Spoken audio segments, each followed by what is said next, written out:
Welcome to Law Subscribed. This is your dedicated news source for all things subscriptions in the law. My name is Matthew Kurbis. I'm the subscription attorney, and I believe subscriptions can help bridge the access to justice gap and incentivize attorneys to modernize and scale their practice like never before. On this show, I interview lawyers ditching the billable hour and experts who can help attorneys move beyond billing time. Thanks to my sponsors, 650 and Gavel. Links to both in the show notes. More on them later, and use the code LAWSUBSCRIBED when signing up. You get 10% off, and it supports the show. The best way to support the show is to share it with someone you know. This podcast is for educational and entertainment purposes only, and nothing said is legal, ethical, or financial advice. Without further delay, here's the episode. Kimberly Bennett, thank you so much for being here on Law Subscribed. Thanks for having me. Yeah, and I'm so glad that you're here because my journey on the subscription model happened late 2018, where the idea just sort of dawned on me. I was thinking about something else and thought about subscriptions in law, and then I started to do my research on it. And it wasn't until the pandemic when I was attending copious amounts of CLEs and other sorts of Zoominars, as I've come to call them.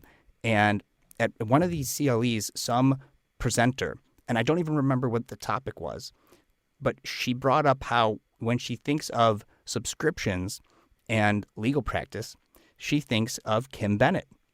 And I don't even remember anything else that happened in that presentation, because as soon as I heard that, I was like, I have to find this Kim Bennett person. And this was, I don't know, it was like mid 2020 maybe. And you were very easy to find. Thank you for that. You're welcome.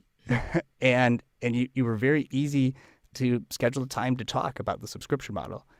And so we chatted, and you validified a lot of ideas that I had about it, and our conversation also opened up new paths for me to think about with the subscription model and other ways to apply it that I hadn't quite thought of before. And it was really after that conversation that the idea of engaging in journalism around the subscription model sort of formed for me, beyond just wanting to launch a subscription model for my own practice. And so when I finally figured out what I was going to do with Law Subscribed, I thought, well, this is the person I need to have on the first episode of Law Subscribed. And because I've already done some interviews and you tend to keep coming up, I think that this just makes so much sense to have you here. So I guess my first question for you is, how did you become known as that person? That's a good question. I'm not sure. I will say I've been on this journey for a long time, and I actually just kept really quiet about it. I didn't talk about it a lot, just did it. And I'll be honest, because there's a lot of naysayers in our industry that things don't work, you shouldn't do it. I knew I hated hourly. I had zero desire to do it after getting burned a lot by it. And then I had a couple of friends that started pushing me, like, just teach it, just tell people, talk about it more, because people were talking about it. And I was like, well, this is the practice model that I actually use. It does work. And I'm like, no, this is the model I use. It does work. And so that came up a lot in groups and conversations. And then I started talking about it a bit more. In 2018 is when I started teaching and coaching it. So I think the elevation of teaching and coaching it and really sharing my model is where that ended up probably taking off even more. So then give it just a brief introduction of yourself and your practice and what you're doing now with the subscription model. And I know you do so much more, and we will get into that. Sure. So I run a brand strategy law practice, which means that we really help CEOs and executive teams transform the world by leveraging their IP portfolio and really building out equity aligned teams. And it's been a journey to get to that. I started in labor and employment. I didn't start in this space. And I started in a company, and I thought, how could I do a little more of that and really create impact? So that's what I do day to day in my practice. So I still practice, still run this model. And I serve clients that are established, that have been going a little bit, to those that are really like multi-million-dollar and above. So was it at this company that you worked at when you first thought of the subscription model for law? Was it you were practicing law when you first thought about applying the subscription model? When was that? Yeah, it was after I left the company. So when I worked in-house, we didn't bill for time. We billed out to our line of businesses, but it wasn't in the way that firms did. This was pre-market crashing in 2008. So I was working in a company, market crashed, And when I left the company in 2010, it was like, well, what do you do? And I went into private practice the way that people told you to go into private practice, did a lot of the traditional ways. Initially, really thought I needed tech to do more of what I wanted to do. And then while I was practicing, like I said, I lost a ton of money doing hourly. And I said, there has to be a better way. And so I pitched a client who I was already working with. And I said, hey, what would it look like if I did this for you at this cost? They said yes, a little too fast, but it was really amazing because I was like, dang, I'm a negotiator. So when, as a negotiator, when people say yes fast, it makes you say, damn it, I should have asked a little more. But they said yes, and the rest is history, right? And then I've just iterated over the years. So it started from wanting to serve my clients differently and wanting to show up differently and hating hourly billing.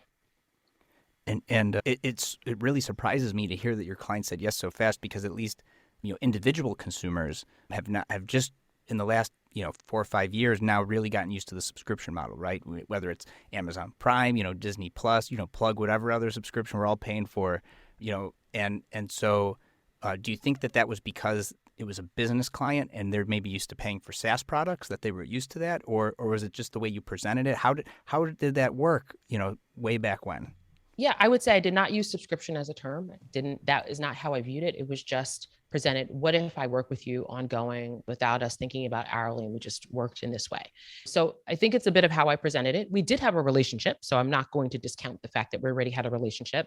And also, I think they were open to what it looked like working with someone ongoing. That's what they were looking for.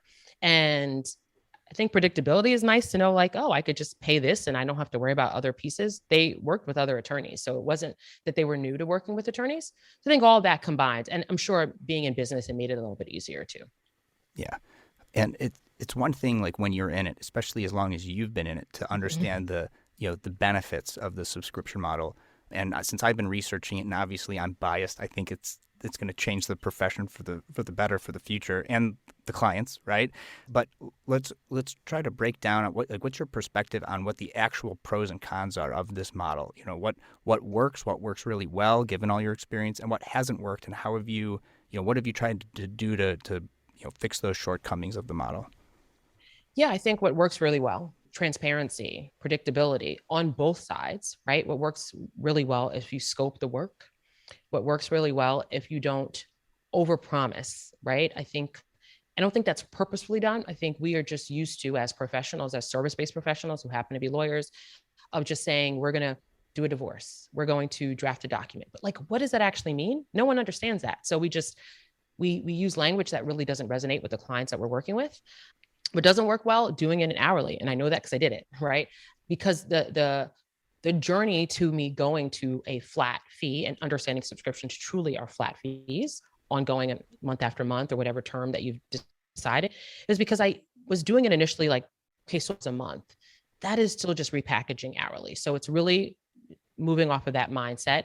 I think there are some practice areas where maybe you have to rethink how you're showing up for the client. So it might be a supplement versus being like the main piece. A lot of people tell me, well, do it in so many practice areas. It's just rethinking how you show up for the clients. I think if we always it's not a reactive model, right? So what doesn't work if you're only sitting in reactive? Sure, you can do that, but really the goal is to empower clients and be more proactive to the extent you can. If you're a litigator, there's still proactive steps you can take, right? Not everything's going to be, but there's still ways to approach it. So I think it's really shifting away from how we were traditionally taught to think, and moving to much more of a proactive, client-centered, doesn't mean client only, but client-centered model.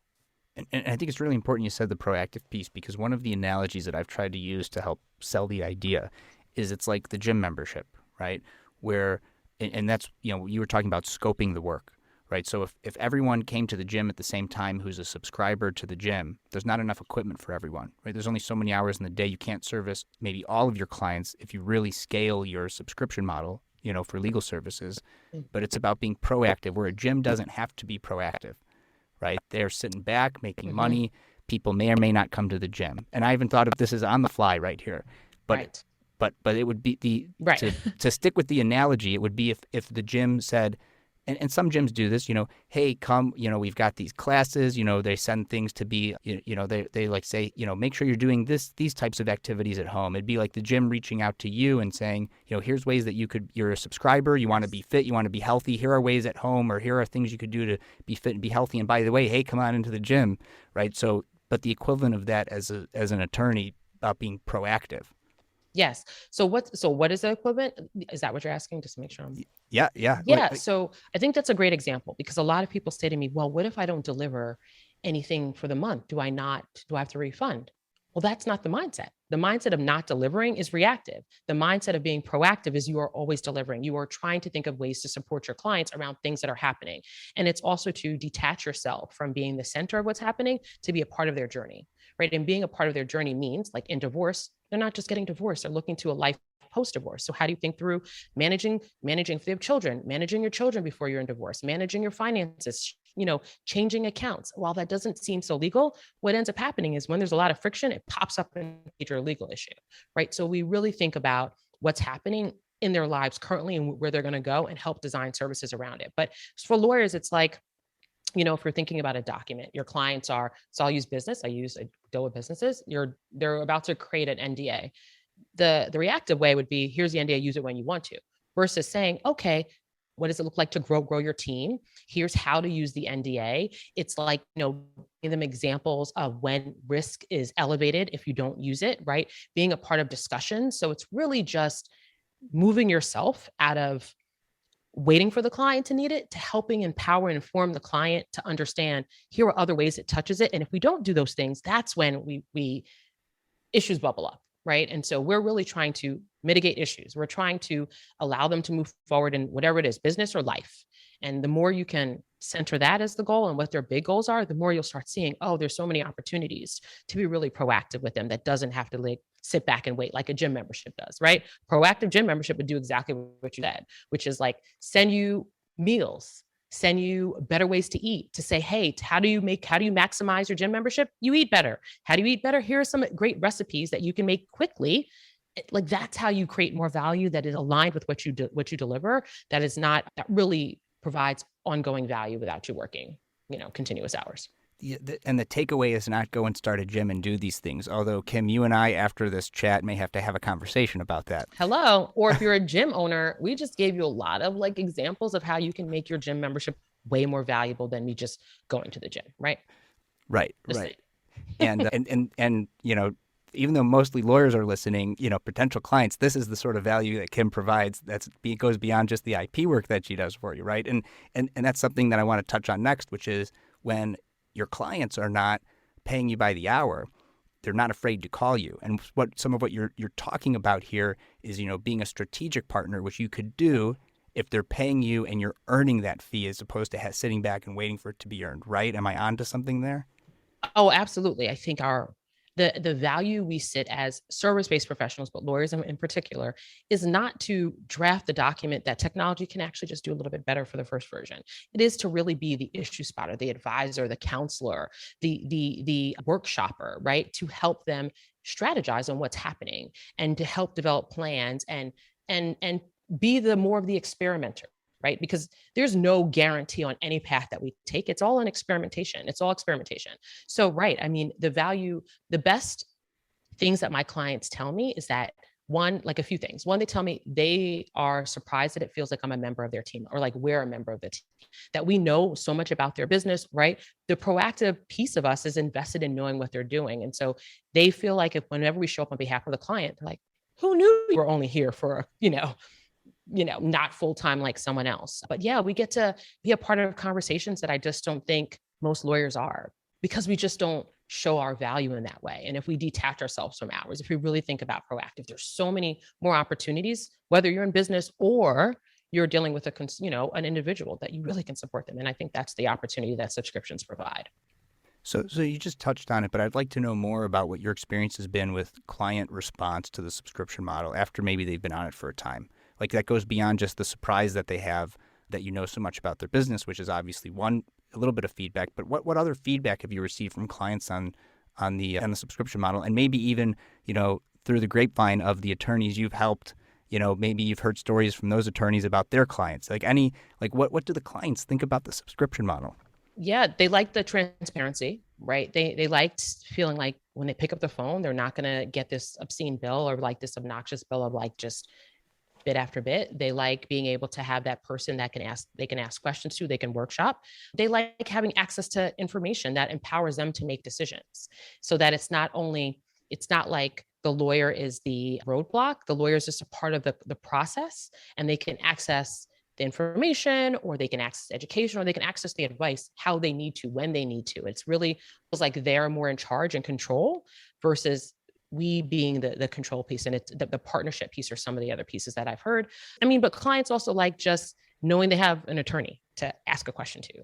They like knowing that they have someone that they like newer. I would say I'm gonna say for businesses, newer business owners that are earlier in their journey. So they're just maybe crossed that first six figures and they're still learning things, and they just feel like they can move through pieces of their business faster because they have a strategic partner to support them.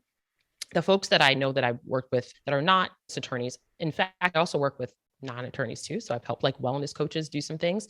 It's like giving their clients, well, I'll say for them, giving themselves back time to be more creative, right? To be more innovative in how they serve their clients, to think through like, how is this actually helping them do something? And then the clients on the other side feel like they understand more of what the service professional was doing. Because in the past, it always felt like in lawyer, there's a lot of like terms that make no sense. And now it's really helping them understand and then be empowered and feel responsible, or part of the responsibility for their business or their life. That not that they weren't before, but law isn't something to be scared about. It's something to help them achieve what they're looking to do. So those are some of the things I've heard, at least. Yeah, and now I want to pull on that thread of you've helped other professionals or people outside of the legal profession, because it's easy, and I know that when you start looking at the subscription model as a means of of adapting your business to better serve the clients through all the ways that you've discussed, you start seeing how it could apply to everything. Mm-hmm. And then when you start looking at whether it's the legal profession or other professions, there's so many different ways to apply the subscription model. So whether it's just the same flat fee a month, a subscription plus additional flat fee, given all these different types of things, do you have different tiers for subscriptions? Like what are some of your thoughts on the different ways that you could implement it? What are ways that have been successful for you or that you've seen others be successful? Yeah. So kind of going back to the earlier question too, what doesn't work? I don't think it necessarily doesn't work, but if you're a small business and you're just getting started, I think offering multiple tier subscription is not what I would recommend. I really recommend going out with one, not because the multiple don't work. It's proven they absolutely do work. The issue is your bandwidth and the ability to market to multiple either client types or segments of the client. So, and for like the other industries that I worked with, a lot of them are service-based professionals that want to switch from hourly and move to a model where that's value focused. And so it's like, how do I realign what I'm doing to not have to always say, if I'm working, I'm making money, but I can always provide value. And those are some of the things we did.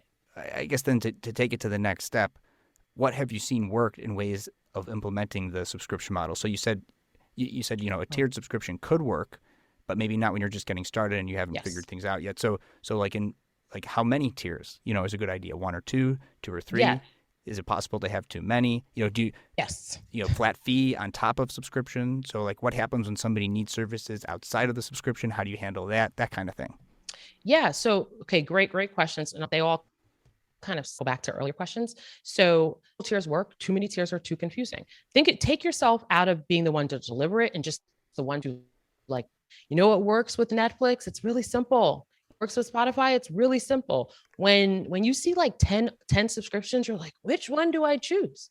You're not sure. So that almost says to me that the business is confused, right? Like, who are you? Why you need to offer so many? But I would say like one level in the beginning, and then you have multiple to grow into. So your subscription shouldn't stay stagnant. You're going to grow, you're going to learn, but there are different types. And I when I'm coaching and training, I talk about the different types, but like high level, there's like lead plus, and premium. That's how I title them. And it's one is like really they're all one to many at some level. what happens is as you grow, you become much more intertwined, more connected, more like a team member, the higher you get. And so the more customization you have, the more it's going to cost. It doesn't matter the level. If you want a subscription that's say like $95 a month, which it works. So my lawyers that are listening, $95 subscription works. You have to design it right? But it works.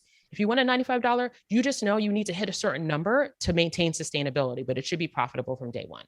If you have a $5,000 a month subscription, okay, you might be able to hit that faster, but it's going to take the same level of marketing. Maybe your time to close that 5,000 is longer. Maybe the time to close the 95 is shorter, but there's other things that come with it. So those are the pros and cons. You just have to know how you want to show up, right? And know the type of provider you want to be or your team wants to be. So you design a subscription to match that. So when you talk about sustainability, that's that monthly recurring revenue that you can count on, right? As a business owner or as an attorney or whatever, you are. What are some of the ancillary benefits of having that sustainable income? Yeah, you can grow faster, right? Like you have the ability, one, you can take time off, you can grow faster, you can think through more operational and design features so that you can continue to grow. I think there's a level of profitability that becomes obnoxious. That's just my point of view, right? That if you go so far into profitability, if you're like 80% profitable, yeah, maybe there's something wrong with that number, right? But what it allows you to do is really figure out how do you detach hours from what they're paying you for and say, how do I give them more value? And so the more sustainability you have, the more you can think about how your team members show up, the technology that they're using, you take some downtime.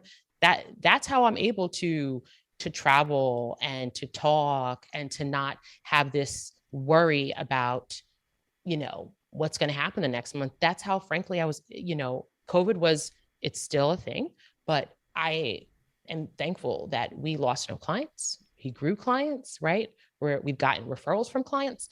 So it allows you to hone into your well-being as well as hone into your team's well-being without it overwhelming you and overworking you.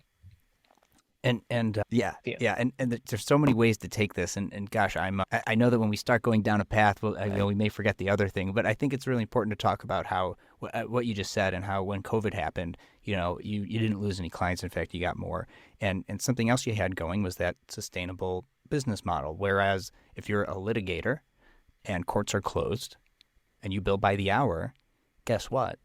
You weren't making any money, and that happened to a lot of practices. Yeah. But then that begs the question of, well, litigation, that's so unknown. Who knows what's going to happen? How much time am I going to have to spend in this deposition or that deposition? Is the subscription model just simply won't work for the litigation, will it? I've been told this too, but also I've convinced a few litigators to try it, right?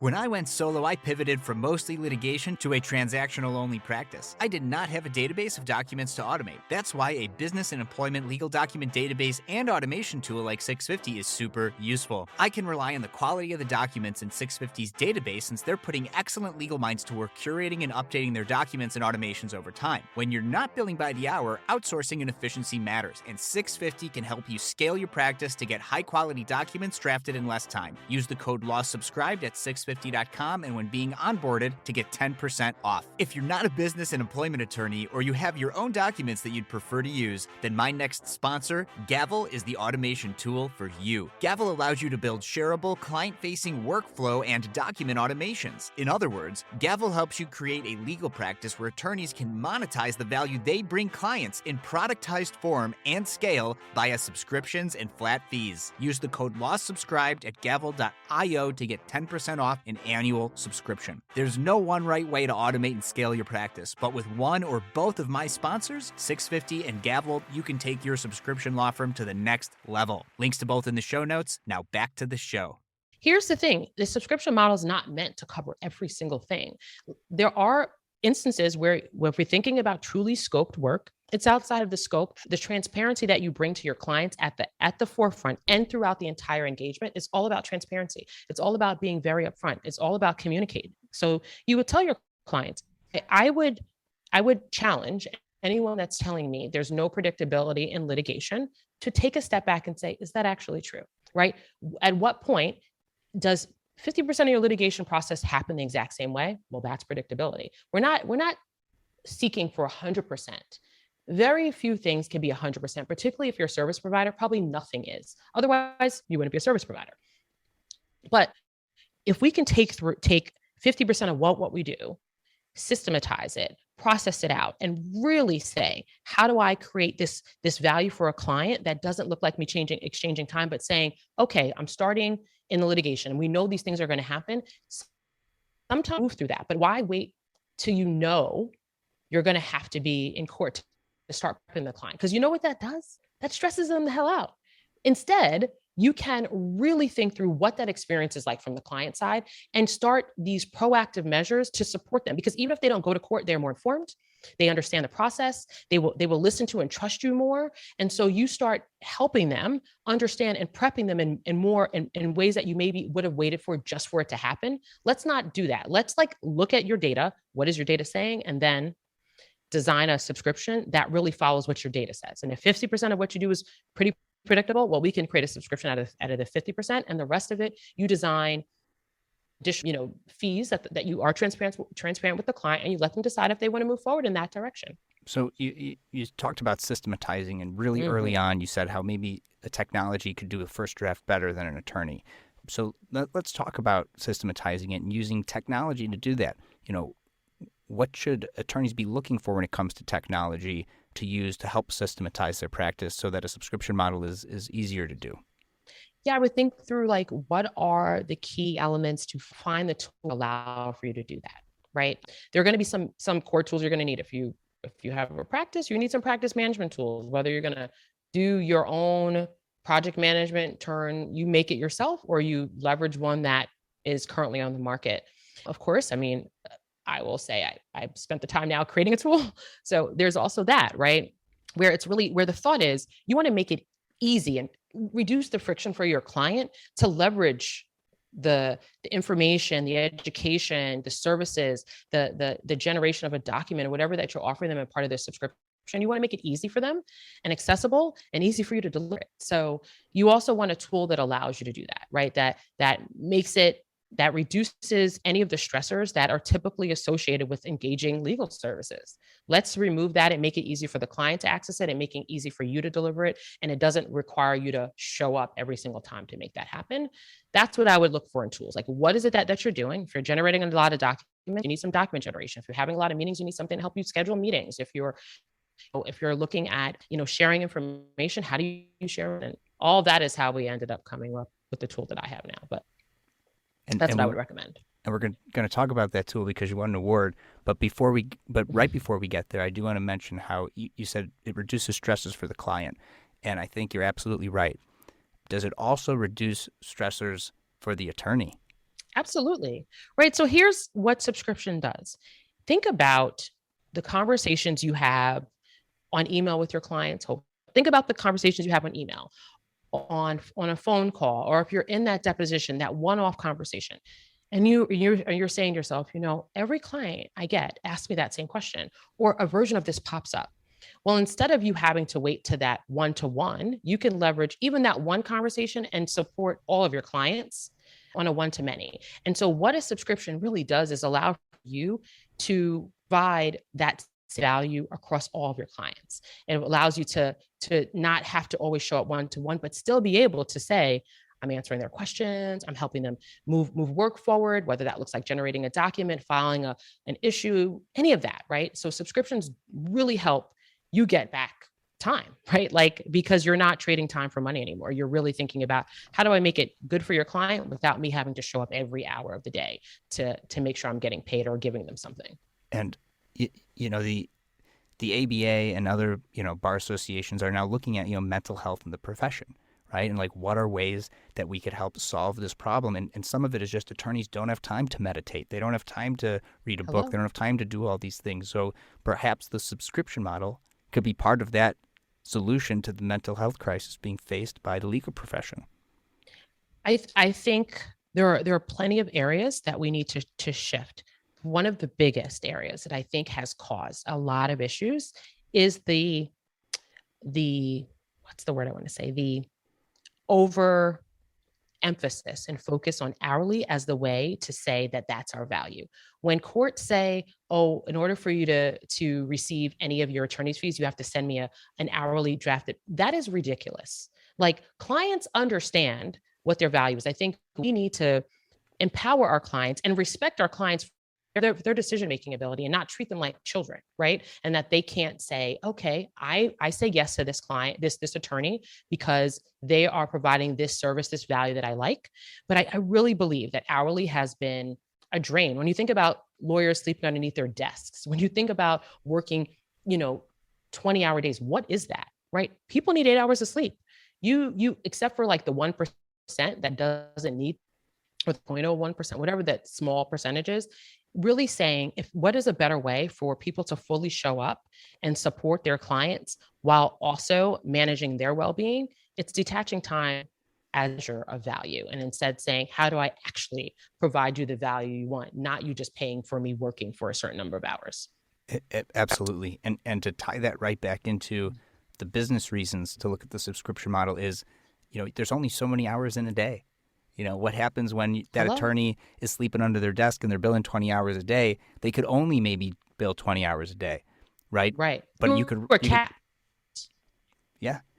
But with the subscription model, you could scale your business, right? Where you're not stuck to just hours in the day and associates sleeping under their desks. Absolutely. And that's essentially why the $95 subscription works, right? It's not about a time, it's really about value. And it's, how do you scale that across a certain type of client? If you're thinking about a subscription, another thing that doesn't work is designing it for everyone. It's not meant for every single person you serve, right? It is being really clear on who is the client that is right for the subscription that you want to design. And then being focused and really working with the client to do that, or designing a subscription that really helps the client get to a certain goal. And then with a $95 subscription, for example, it is about sustainability, it is about scalability. It's saying, well, when I used to be able just to serve 100 people, how can I serve, 500 and provide them the value that they're looking for, helping them to go through a particular process and be there as a support along the way. Which brings up the access to justice aspect of the subscription model, which is, if you're looking at, average Joe, average Jane consumer, they couldn't afford $1,000 a month, to an attorney. But this $95 a month, subscription that you're talking about, there's so many people out there that maybe couldn't ever even afford an attorney before, and now you're increasing affordability. I agree. Do you see this as a, and I know what you just, does it conflict with what you just said, where you said, you can't build a subscription model for everyone, but then there's this access to justice tier, or price that maybe it is affordable to everyone. So how do you figure that out? Should attorneys avoid trying to just open up the doors at 95 or whatever price fits their market a month? Or should they really focus in on, should they focus in on it or keep it open if they're looking at it from an access to justice perspective? Yeah. And so my point in that is saying the 95 works. What I'm saying is, instead of you still want to scope and set expectations, right? There are parameters in which you're going to work through and which you're going to work under. And that scoping the work does that. So at the $95, my point is that, do you want to serve everybody? Is that the best way you can provide really valuable, scalable services? Probably not. And also it says to us that can provide, one person can do it in family law. One person can do it specifically in divorce. One person can do it in, father's rights. Another person can do it in, being adoptive parent, right? Another person can do it in every variation that happens, because the goals, the issues, the things that pop up there are still some nuances. And so the more you can scope it and still keep it at a rate that more people can access, the more you can say, I can help you get through there, this specific reason. And if you help them in a year, then that's the term of your subscription. If you help them in 5 years, that's the term of your subscription. But you're giving people and empowering people that have a specific goal. So when I'm thinking about scoping it, they actually work together, because I believe we serve more people when we're focused on what we're trying to help them achieve. Right. And if we're really focused on what we're trying to help them achieve, we design a subscription that is really aligned to that. And I'll be a little long-winded here. My team and I were talking about this today as it relates to IP. And this is another advantage. As a team, we talk about how do we serve better? How can we show up better? And we were talking about IP and thinking about underserved or clients in various not industries, various demographics. So as a Black woman, IP in the Black community is still far behind many other communities. And the economic realities of historical issues in our country, compounded the current realities, lends itself to not having as many people having access to certain services where they should be protecting. So for example, Uber, amazing. But in the Black community, in the Caribbean community, we've always had a version of that, right? The person just didn't protect it. So imagine if they had access to a service that they could pay $50 a month to start realizing that they had something that was protectable, that they can then scale and really change the scope. Does it mean that I'm going to be able to provide the same level of one-to-one? No, but that may not be what the person needs, right? You can still help them. And so having the ability to take a step away and say, how can I really achieve more equity, more justice in this industry, whether you're in criminal or IP or family or estate planning, there's so much need. And that's what I think this allows us to do, to really start honing in and how to serve clients and empower them to do some things on their own too, that the laws are for the people. And if they can't access it, then what is that really? So for me, that's what it looks like. On our team today, we were literally having that conversation on what our subscription would look like when we revisit to come back to a subscription that really provided more value to clients that maybe can't quite afford our $10,000 a month subscription. Okay, that doesn't mean I can't serve you. I can serve you in another way. And so I'm 100% on the value it brings to access to justice.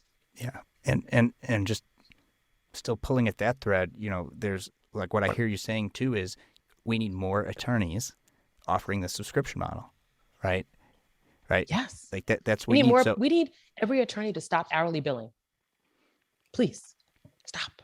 That's basically that's for the you, mission for your clients. Welcome to Law Subscribed. That's the mission to inspire, but and to fulfill that mission, right? And to have more attorneys offering the subscription in the way that you're talking about.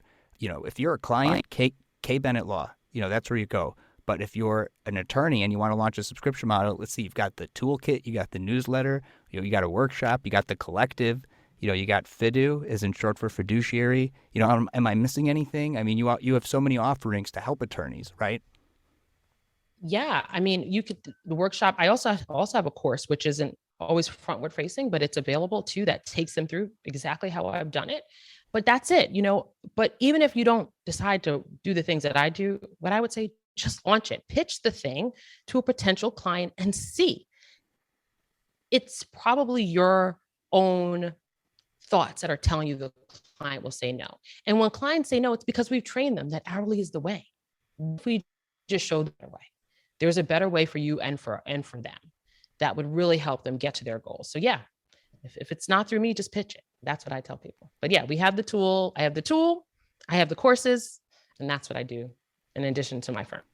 And recently, within recording this, the tool just won a big award, right? You want to tell us a little bit about that? Yes. Yeah. Oh gosh, I'll tell you. So I'll take a step back and say, I have thought about what it would look like for what I do to be in a tech platform. Like, what would that be? I thought about it. And then about a year ago, it started to become a reality. And so myself and Blaine, we are co-founders of Fidu. And in August, we submitted to Clio's launch code competition, which is a developer competition. You have to be a Clio integration. And it's about, transforming the legal industry for all as well. So as like making sure your integration with Clio is good. And so we entered, we just got in and we entered and we thought, well, let's see what would happen. And Blaine and I, we met before Clio, but after Clio a year prior, he pitched me on joining him. So this is all very full circle. And so we submitted to launch code, and then we got the notice that we were a finalist. And we're like, are you serious? Oh, wow. Okay. Now we got to get our pitch together. And then we pitched, and our pitch was last Tuesday. And then we found out on Friday that we were not only the winners of the pitch competition, but also viewer's choice. So we won both, which was pretty amazing. And I would say I'm super, a lot of people have trusted me to help them with their subscriptions. I'm not one to talk about who I've helped, they're doing their thing. That is for them. I'm just there to support them along the journey. And this is just the next opportunity for me to really help more people, in a tool, and to say technology is there to support you and to help you accelerate your impact and to help you amplify it. And we should engage it because it just makes it easier for you and your clients. And we can truly achieve this, ditching the billable hour and providing really value to transform the legal industry. And we won last week. So our big thing is, we believe what Clio did for the cloud, that we could do for client service and client experience, and that we can transform it by really helping people understand that there's a better way to show up. And that starts with no longer hourly billing. So we won $100,000, which is amazing. So it really is. And I met Blaine back in the midst of the pandemic on Clubhouse, I remember, in like lawyer rooms. And I would love to have him on to talk more about Fidu, and so we could really do a deep dive on that. But I'm almost done with you here, but I want to do one more question that's sort of a touching on what you were talking about serving these underserved communities. And I think it relates to what my experience has been so far, because while this is the first episode of Law Subscribed, I have been conducting interviews for the last couple of months. And something that I've seen that I'm trying to understand it in context. And the context I'm talking about is ABA releases data on the profession every year. And the 2021 data shows that what I'm calling the legacy model of law firms has failed women attorneys. It's failed attorneys of color, right? There's more women going to law school than ever before, more than men, but still only 20% of leadership at the top firms are women, even less attorneys of color. And so, with the exception of one person I've interviewed, it's all women or women attorneys of color who are doing something with the subscription model and being innovative. And so my question to you is, why do you think that is? And also, is the subscription model, first of all, those systems broken, and it shouldn't be broken, and it should work for women and attorneys of color. I think we could agree on that. But why then are women attorneys and attorneys of color looking at innovative billing as a way to practice law? Yeah, well, I will tell you from my experience and who I've supported, by and large, it's mainly women, and by and large, it's a lot of women of color and particularly women. And I'll say this, I think we all know the system has failed us. There's been a lot of, for me, my journey into legal hasn't been terrible, but it hasn't been without bumps or like moments where you're like, seriously, is this what my colleague is doing? Right? Or must I continue to prove myself and show my value, and like always having to try to fit into a model that really didn't serve why many of us decided to become legal professionals, right? And I think this model helps you really think through a better way to serve. It brings back the creativity and the curiosity and the reasons why. I went to law school to have impact and access to justice. I really went to law school to impact juvenile justice, specifically Black girls in the juvenile justice system. Today, am I doing that in my day-to-day? No, but I really hope that what this model does is help me indirectly do that and then be able to show up in other ways to do that too. But I think really what this is saying that we all knew the model didn't work for us. And we knew there was a better way to show up for our clients. And we knew that hourly was a model that was only sustaining certain people in our profession. And we were tired of it. And for me, that's what I was tired of it. I was tired of seeing me lose money. I was tired of like what felt like I was on a hamster wheel. And as someone that's had some traumatic colleagues, over the years, I wanted to be able to show up as my full self, really not have to compromise that. And every day in this model, it allows me to do that more and more because I have sustainability right behind me. I know I have these clients that I'm really serving and I have a stable foundation that I'm not fearing what's my boss going to say, what's someone else going to say. Instead, I'm really trying to show up as my complete authentic self and really push the industry and show up in a way that I really feel like allows me to create the impact to me, that's what it is, because it's about having a business that funds your impact. That's when those that I've worked with, those that have looked into this model and said, I want a better way to fund the impact that I want to achieve. And so what is a better way? And it's a way that doesn't trade time for money and instead says, how do I amplify my impact in a way that serves my clients and it serves me and it serves the way that I best want to show up? So I think that's it, And I'm hoping to see more people do it. So launch it. And I think that's it for our show. My last question for you is a hot dog a sandwich, and why? No, Why? it's not, because it's not. I don't have a good reason. When I think of a sandwich, I think you need to have. That's a good question. Is a hot dog a sandwich? Okay, maybe yes. It is a substance between two slices of bread. So sure. Yep. I'm gonna take that. It is. Why can't it be a sandwich? Actually, yes, it's a sandwich. I changed my mind. I love seeing the growth mindset in action right there. That's excellent. That's right. I had a limiting belief. I had challenged it while I was saying it, and I was like, actually, no, it is a sandwich. Love it. Thank you so much for being on the show, Kim. If people want to reach you, everything will be in the show notes, but where's the best place for them to reach out to you? Two places, KimberlyBennett.com or FiduLegal.com. Those are the two places if you're looking to subscriptions. Of course, my firm site is always there. All right. Thank you so much. Thank you.